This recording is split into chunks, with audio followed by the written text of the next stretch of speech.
tenemos ya en línea al ingeniero agrónomo y enólogo Roberto de la Mota. Hola Roberto, ¿cómo estás?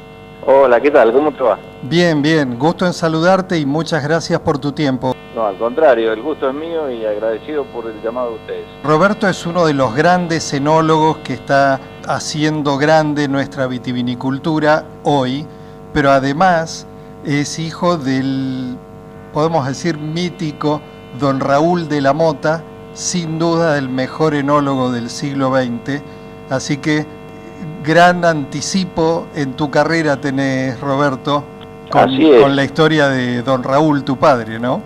La verdad que, bueno, yo tuve la gran suerte no solamente de que él me guiara un poco, de haber nacido prácticamente en una bodega, sino que además de trabajar casi 9 años con él. Qué privilegio, qué maravilla. Yo, con aquellos actores principales del mundo del vino con que tenemos el primer contacto en el programa, como es este primer contacto contigo, suelo preguntarles cómo nace la vocación.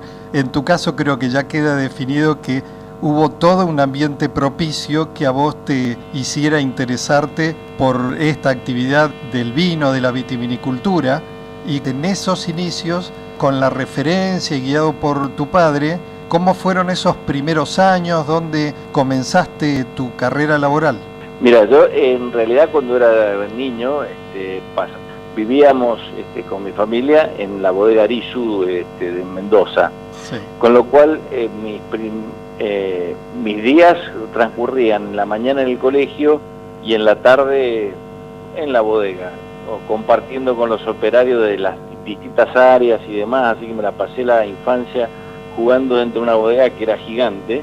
Sí. Y bueno, después fui a un colegio secundario que existían los colegios técnicos en Mendoza, sí. Y el título era Bachiller Técnico Agrario y Enólogo, con lo cual ya tengo el título ahí. Después estudié agronomía, y después de agronomía me fui a estudiar a Francia, a hacer un posgrado en viticultura y enología, con lo cual lo vengo trayendo desde hace mucho tiempo. Y después trabajé con él, con mi padre, en bodega Cavas de Weiner durante 9 años.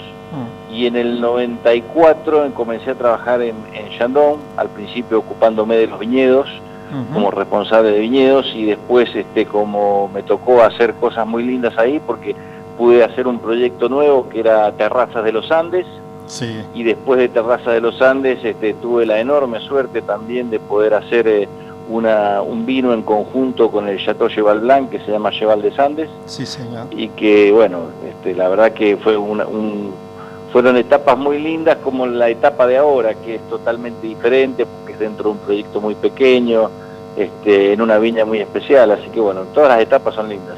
Claro, bueno, vos has resumido muy bien, muy sintéticamente, pero hay grandísimos trabajos en este recorrido que has resumido, porque, por ejemplo, en tu etapa de formación en Cavas de Weiner, allí tu padre se lució con lo que creo sigue siendo el vino emblemático de todos los tiempos, que es el Malbec Estrella 77, y si mal no recuerdo, en ese año que vos mencionaste que fue tu cambio a Terrazas, vos fuiste partícipe y creador del Estrella 94. Sí, o sea, sí, nada el Estrella menos. 94 ese lo hice yo con una uva de Vistalba, de las Compuertas. Y la verdad que lo recuerdo muy bien. Pero bueno, el vino del Malbec 77, así como el Cavas de Weiner 77, fueron íconos, y la verdad que tiene una historia muy muy linda ese vino, porque mi padre lo elaboró con la uva proveniente de un viñedo que ya no existe, que estaba frente al INTA en Luján de Cuyo, y que había pertenecido a quien fuese gobernador de Mendoza, que era don Pancho Gabrieli. Sí. De hecho, el aeropuerto de Mendoza se llama Francisco Gabrieli en honor a este señor. Sí, señor, sí. Y bueno, elaboraron la uva, un Malbec bien maduro. Era el primer año de vinificación en la bodega que habían reconstruido, y bueno, cosecharon bien maduro porque había que terminar las obras en la bodega. Y ese vino, era un vino de muy buen equilibrio, buena acidez, pero que tenía 14,80 de alcohol. Claro. Era un vino bien maduro. Y después poco frecuente o nada frecuente en esa época. Claro, pero mi padre ya en esa época cosechaba bien maduro, y yo recuerdo un colega que siempre recuerda que él trabajaba en otra bodega y que a veces él terminaba la cosecha y pasaba por la bodega y veía que mi padre recién empezaba a lavar las cajas para cosechar. Y entonces él decía, acá hay algo que no anda bien. Claro, sí, bueno, uno de los dos está desfasado, claro. Totalmente. Bueno, y ese vino, la verdad que fue muy especial porque yo tuve la suerte de podérselo hacer probar a Michel Rolland en el año 89, y Michel Rolland le encantó, él lo llevó a Estados Unidos, lo hizo probar en Francia también, y bueno, y Parker ya lo había probado y había mencionado que era the only one outstanding de América Latina. Sí, señor. Así que bueno, fue un vino, como vos decís, que tiene bastante historia. Sí, y sigue teniéndola. Yo creo que sigue siendo un referente. Si bien es cierto que hoy en día se están haciendo muchos vinos de altísimo nivel, el Weiner 77, ese Malbec, es algo muy particular, es un hito, y sobre todo teniendo en cuenta el contexto. Totalmente, pero vos sabés que incluso históricamente a mí fue un vino que me ayudó muchísimo, porque por suerte logré siempre tener algunas botellas, y Bernardo Weiner incluso me ha dado algunas botellas también, y cuando justamente para hacer el proyecto de Cheval des Andes, ese joint venture entre Terraza de los Andes y Cheval Blanc, me acuerdo perfectamente un día domingo al mediodía, Pierre Lurton lo invité a mi casa, porque normalmente nosotros hacemos un asado al mediodía en familia, lo invité a él y le habíamos hecho probar todos los vinos de Mendoza que conseguíamos y demás, y digo, ¿qué le hago probar? Ya había probado todo. Claro. Entonces saqué una botella de este vino y se lo hice probar. Y cuando él lo probó, me dijo, si este vino, yo le conté cómo había sido elaborado, y las condiciones y demás, y la crianza, y él me dijo, si este vino está como está, con la fruta que tiene, después de 30 años, elaborado en las condiciones que se elaboró, eso significa que el terruño tiene un potencial increíble. Y me ayudó a que se hiciera Cheval des Andes. Claro, fue inspirador para esta gente. ¡Qué maravilla! Y en Cheval des Andes, contanos un poco de tu experiencia en ese desarrollo que fue iniciado también por vos, enológicamente.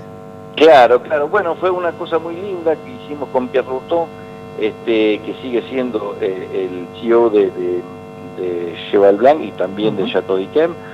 Con Pierre hicimos ese vino, que siempre fue un blend que tenía mayoritariamente Malbec, Cabernet Sauvignon, y a veces un poquito de Cabernet Franc y de Petit Verdot. Y la verdad que para mí fue una experiencia lindísima, única, porque trabajé bastante con Gilles Poquet, quien fue asesor técnico muchos años de Cheval Blanc, y los bordeleses, si hay algo que saben y hay algo que tienen, es el conocimiento y la experiencia para hacer blends, para hacer cortes.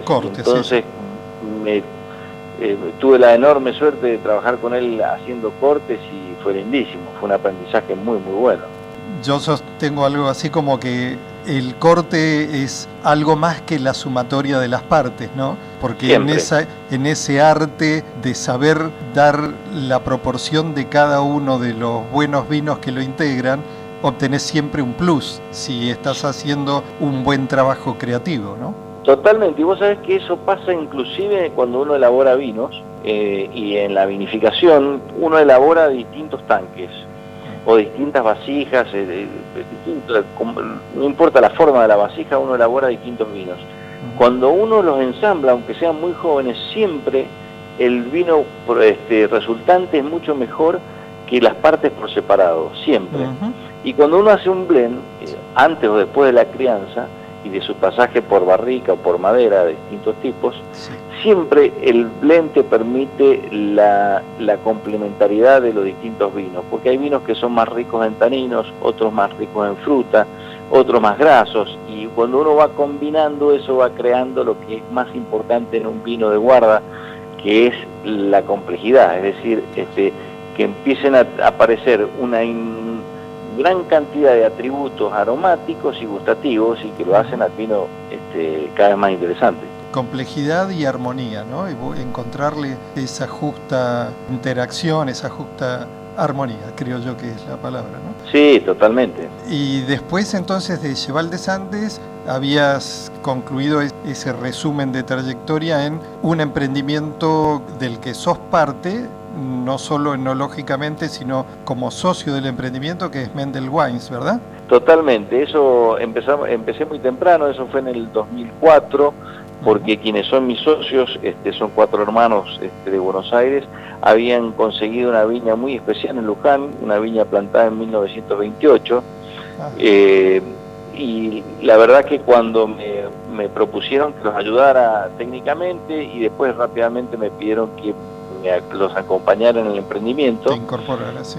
Y bueno, la verdad que fue una experiencia lindísima porque uno pasa de trabajar en una gran empresa con todas las ventajas enormes que tiene el trabajar en una empresa grande a una pequeña que tiene también sus ventajas, que es uno ya no tiene la presión de los volúmenes, no tiene la presión de los tiempos, y uno puede y el poder elegir cuánto y cómo hacerlo y cuándo vinificar y demás. La verdad que fue una experiencia lindísima. Y ahí estás teniendo también la oportunidad, así como has tenido la suerte, la gran fortuna de trabajar con tu padre, esto mismo se lo estás regalando a tu hijo, ¿no? Sí, que él comparta contigo el trabajo. Sí, él está en agronomía, pero participa conmigo de un vino especialmente que hacemos, que se llama Revancha, y que también, la verdad que una suerte, en el año 2009 él vino a la bodega a trabajar conmigo. No, te voy a ser sincero, no fue la vocación enológica en aquel momento lo que lo movió, sino que él quería ganar un dinero para cambiar la suspensión de su bicicleta, y entonces yo le dije, no hay otra forma que venir a trabajar a la bodega. Entonces él vino y participó de la vinificación. Fruto de la vinificación hicimos un blend, 1800 botellas que fueron a crianza, digamos, en la cava de la bodega. Y después, un año más tarde, un amigo vino a la bodega, probó los vinos y todos los vinos de Mendel. Y cuando ya habíamos terminado le dije, yo te voy a hacer probar otro vino que tengo. Y le hice probar ese vino y se sorprendió muchísimo, le gustó y me dijo, ¿este vino qué es? Obviamente no sabía, le dije no sé, porque es un corte que hicimos con Rodrigo, mi hijo, pero que no tiene nombre, no tiene marca. Y él me dijo, si haces un vino con tu hijo, este vino se tiene que llamar Revancha. Y le dije, ¿por qué Revancha? Y él me dijo, porque la vida te ha dado una revancha y la estás aprovechando haciendo un vino con tu hijo. La verdad que me gustó, y me gustó la idea, me gustó el nombre, y así que bueno, ahí nació Revancha. Ahí nació Revancha. Qué linda historia. Y sin duda, independientemente que haya sido un poco casual, entre comillas, por la suspensión de la bicicleta o por lo que fuere, creo que pocas cosas pueden dar más placer que cuando haces algo con pasión, compartirlo con tu hijo, sin duda. Absolutamente. La verdad que para mí es una cosa muy linda porque él se ha ido, creo que le ha pasado algo parecido a lo que me pasó a mí. Mi papá nunca me ejerció ninguna presión para que yo hiciera vino, ni me dedicara a la viticultura, ni a la enología, pero me gustó. Y en el caso de él ha pasado algo muy parecido, es decir, yo no traté de presionarlo para que estudiara y hiciera eso, sino solo él se fue interesando cada vez más, y bueno, y eso es lindísimo, como vos decís, poder compartir eso. Y bueno, además de esta descripción del Revancha, hay gente de los oyentes que pueden conocer tus creaciones, tus etiquetas, otros no, así que por favor repasemos cuáles son las etiquetas que estás haciendo además del Revancha. Bueno, en Mendel nosotros empezamos haciendo un Malbec y un blend que se llama Mendel Unus. Eso desde el 2004 hasta el 2006. En el 2006 nació un vino nuevo que seguimos haciendo, que se llama Finca Remota, que es un single vineyard, que proviene todo de una parcela de Altamira. Y también ese año empecé a hacer un vino semillón, blanco. Porque el semillón es una variedad que siempre fue una tradicional de Mendoza, muy interesante, pero que estaba un poquito abandonada, y yo había hecho semillón con mi padre y me interesaba reivindicarlo y bueno, tuve mucha suerte porque la verdad que salió bien y se vende bien, así que hacemos un semillón y ya después y Cabernet Sauvignon varietal también, así que hoy ya tenemos varios vinos dentro de la línea Mendel. Y en el caso de Revancha son 4 vinos ahora, porque empecé haciendo un blend que es el Gran Revancha, pero después tiene 2 Malbecs más, cada uno de los 2 contaminados con distinta proporción de Cabernet Franc. En este caso todas las uvas vienen del Valle de Uco, especialmente Altamira y algo de la Consulta. Y bueno, tiene un estilo un poco diferente al de Mendel, que es más, Mendel es mucho más tradicional en su estilo, es elegante, es intenso, pero a su vez yo trato que sea un vino muy elegante. En el caso de Revancha, si bien tiene que ser elegante, porque me parece que es una cualidad importante en un vino, es decir, que no haya ninguna arista, nada que sobresalga, pero es un vino más moderno, es decir, de un poco más frutado, de un aroma más intenso, donde el Cabernet Franc juega un rol muy interesante a nivel aromático, con esas notas tan frescas y especiadas que lo caracterizan. Y el año pasado hice dentro de la línea Revancha un vino nuevo, con la misma filosofía con la cual había hecho en Semillón, que es un Chenin Blanc. Y el Chenin también era una variedad muy clásica de Mendoza, blanca, que se fue abandonando porque, bueno, un poco desmerecida, ¿no? Totalmente.